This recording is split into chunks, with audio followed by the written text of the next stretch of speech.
At the dawn of independence, Kenya had only a few hydro and thermal power stations scattered around the country with a combined capacity of no more than 30 megawatts. The rest of electricity fueling the then limited economic activity in the country was imported from Uganda. To fulfill the vision of the newly independent nation, the development of a reliable and adequate source of power was imperative to our economic blueprint. River Tana, a mighty river flowing from the highlands of central Kenya, fed by two water towers of the Aberdares and Mount Kenya, became the point of focus. This important watercourse had an enormous energy potential which could be maximized to support a cascade of several dams. With the upstream Tana already supporting a number of small hydrogeneration plants built in the years before independence, the post-independence focus was hence directed on the lower Tana. 5 years after independence, the 40 megawatts Kindaruma, the first major power station on the cascade, was commissioned in 1968. The next 20 years saw the development and commissioning of the other 4 major power stations that today constitute the Seven Forks Cascade: Kamburu, Gitaru, Masinga, and Kiambere. With a total reservoir capacity of over 2,300 million cubic meters of water and an output of 543 megawatts, the Seven Forks Cascade has been a major contributor to the hydro-generated power, producing over 62,000 gigawatt-hours in the last 4 decades, a contribution that has been instrumental in shaping the economic destiny of this nation.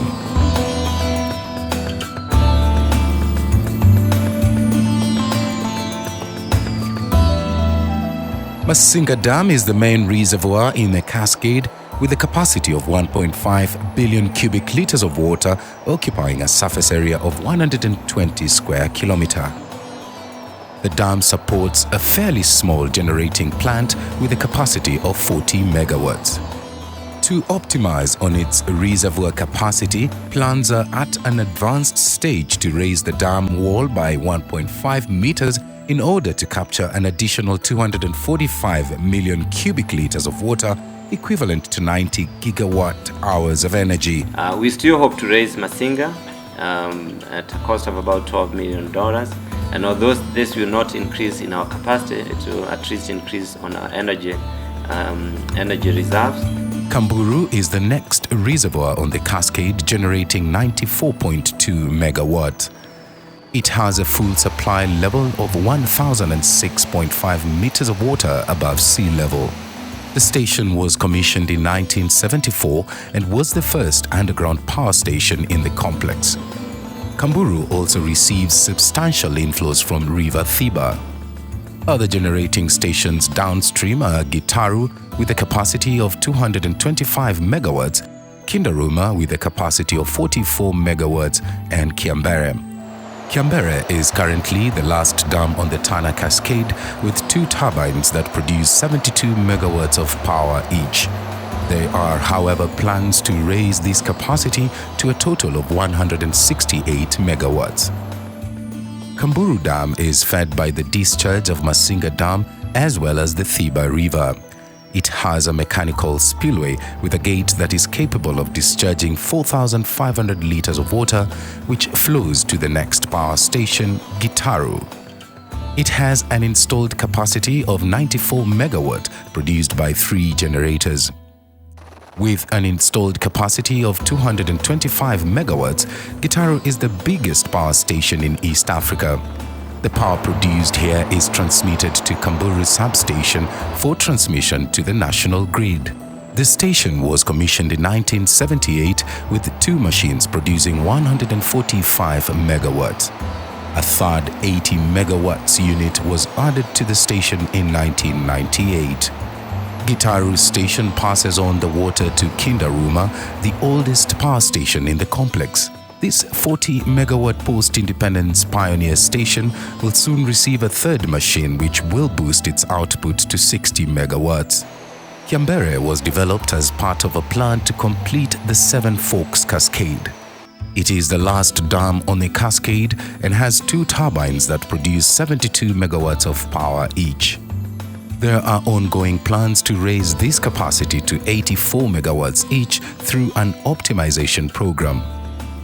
From the dam intake, a 6-meter tunnel delivers water to the turbines 4.7 kilometers away.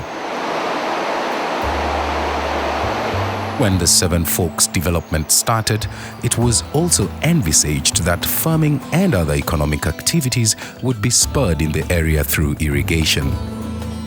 In this regard, Tana and Athi River Development Authority (TARDA) was established with the task of spearheading development programs and advising the government in relation to the maximum utilization of the Tana River water resources.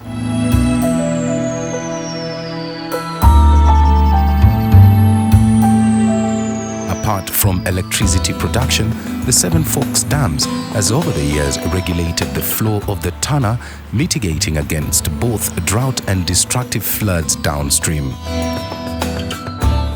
The regulatory effect of the dams, particularly for Garissa and Tana River districts, assist in moderating and curbing destructive flooding and ensures predictable flows throughout the year.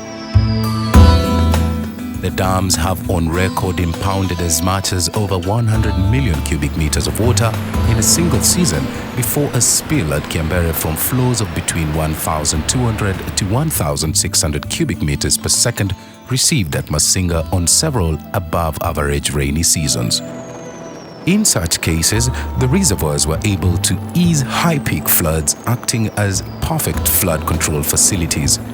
Without such impoundment, the floods would have otherwise endangered lives and property and caused extensive damage to infrastructure in parts of Garissa and Tana River districts.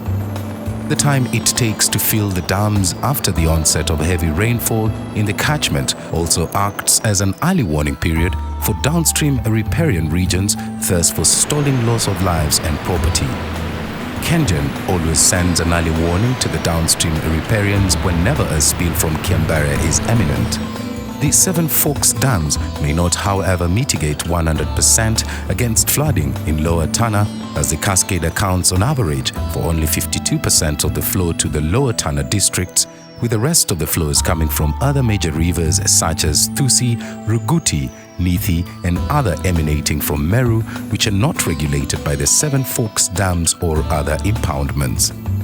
To conserve the environment around the Seven Forks cascade, Kengen is actively involved in the afforestation of the Seven Forks catchment area to help minimize effects of soil erosion during wet seasons and enhance dry season flows. To this end, Kengen donates over 50,000 tree seedlings each year to various communities and institutions around its plants from various nurseries run by the company. Kengen remains active and committed in conserving the water towers of Aberdares and Mount Kenya through various programs. We as a company are direct beneficiaries in the sense of water flow which emanates from the Aberdares and the country as a whole, because as you know, when we have more hydro power, it costs cheaper than other forms of producing energy. So we are all beneficiaries of the Aberdares. The Seven Forks hydropower dams have and continue to play a critical role in powering the nation's economy for the benefit of all. And this national investment kicked off at independence has proved a worthy economic foresight which has been instrumental in powering our growing economy. Kenya's history would have been different without the Seven Forks.